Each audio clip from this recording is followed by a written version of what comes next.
Hi, my name is Sakari Tolppanen. Welcome to learn about sustainable energy. Today our guest is Guy Nordlund, who is the Professor of Computational Material Physics. He is also the Vice Dean of the Faculty of Science at the University of Helsinki. He is currently leading a 20-person research group doing simulations on radiation and other non-equilibrium effects in materials. As of 2015, he has published more than 400 scientific publications, so this man definitely knows what he's talking about. Today he will be talking about nuclear fusion, so let's listen to what he has to say. Thank you for joining us today, Guy Nordlund. It's great to have you here. Today you will be talking about fusion energy, so before we get started I would want to ask you a few questions. Could you briefly just explain what is fusion power about? Well, the basic idea of fusion power is to take light elements like hydrogen and take nuclei of the light elements, fuse them together, force them together in a way which produces energy, and then to use this energy eventually for producing electricity to the grid. Okay, so to get them to collide, I assume we need quite a lot of energy for that as well. So how much energy do we need and how much energy will we produce? It's you need to get them together. That's why it's not done routinely. It's fairly difficult. One either needs particle accelerators or one needs a very hot plasma. Roughly speaking, to get the easiest reaction, the deuterium tritium, one needs about 70 kiloelectrovolts of energy, which would correspond temperature-wise to hundreds of millions of degrees C temperature to get them to fuse together with a sizable probability. But then what you gain is 250 times more energy than what you put in.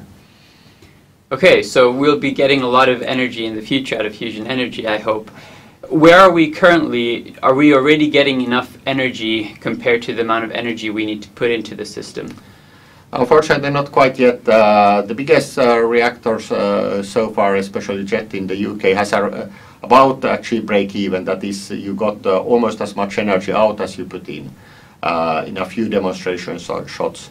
But to get really for practical production, you of course need to get much more energy out than you put in.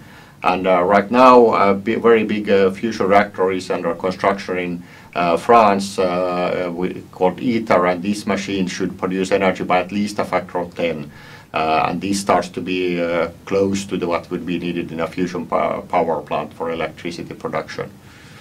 Great, and so I've understood it's typically a slow process. Building a reactor like this might take 10 or even 20 years.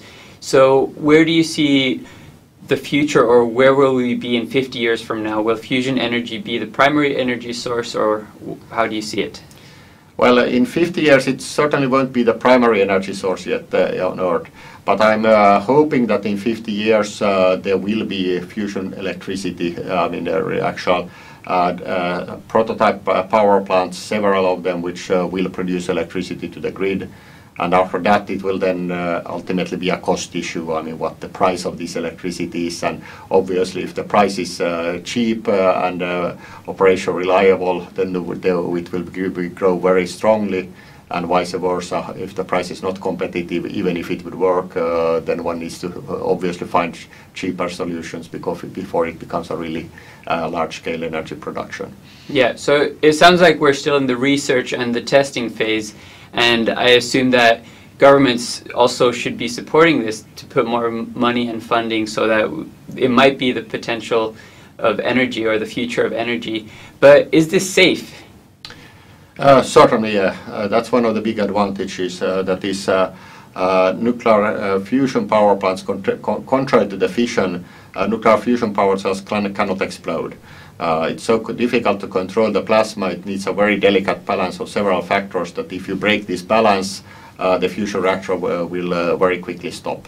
Because of this, there isn't any risk of any large-scale explosions or any other major harmful environmental disasters from this. Okay, well that's good news. So, okay, one final question. I recently read an article on Stellator, which was built in Germany, and I understood that that may be the future of fusion energy. And based on the news article, it sounds like they're already there. The machine is ready. They're testing it. Is this the case, or was this the journalist maybe exaggerating a little bit? Yeah, this Wendelstein machine in Germany and the general accelerators are very interesting concepts, but they are right now, they are not really aimed for energy production. That is, they are aimed to test a concept of perfect plasma confinement by having a very complicated computer-optimized magnetic geometry in the system. And this kind of a stellarator is not practical for energy production. But it is in principle possible, if this Wendelstein machine works very well, that one could then, starting from that, design a modified stellarator concepts, which then actually might be usable for energy production. But in this case, the stellarator would have to go somewhat to the direction of the current biggest machines, the tokamaks, because one needs to have things like pumping out exhaust gases and so on, like the tokamaks already do have. Okay, so not quite there yet, but moving forward. Yeah. Great. Thank you very much for your time. It's great to have you here.